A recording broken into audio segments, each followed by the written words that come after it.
Last month, the British Olympic Association lost their court case to keep the lifetime ban for drug cheats.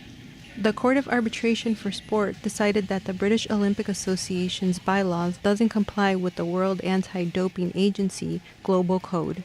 This controversial issue has divided the athletic world.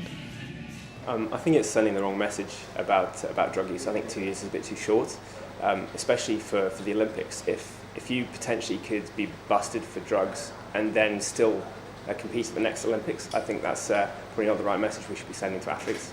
The Olympics isn't about winning at any cost. It's not winning without ethics. Some believe that these athletes do deserve a second chance, but feel that a 2-year cap might not be long enough punishment. I do understand the argument that everybody deserves a second chance, but it should be a minimum of 5 as a deterrent.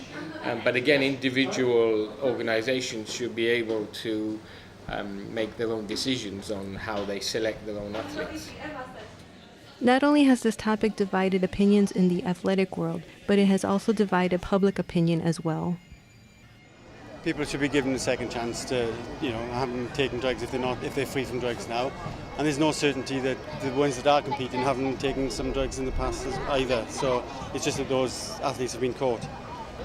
I think it's unfair. If they've been taking drugs in past and they're now eligible to compete, it means that anybody taking drugs, it's not going to be detrimental to them. I think it's unfair, mostly because if they've done it once, they might do it again. And it means that people who are clean are not given a fair advantage. They've done the crime, they've served the time. Let them compete.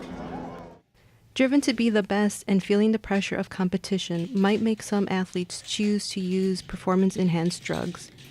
But is that worth the risk of their health and career? There is a lot of pressure on athletes that comes from within themselves and also from the environment to perform well, and I think there's a belief sometimes that amongst some individuals that they need something extra to be able to give that extra bit and rise to the top of the pile. The British Olympic Association will now concentrate their efforts to changing WADA's global code and are proposing a minimum 4-year ban for a first doping offense and giving autonomy to national Olympic committees to provide tougher sentencing if needed. This is Lisa Fernandez for City Olympic Special.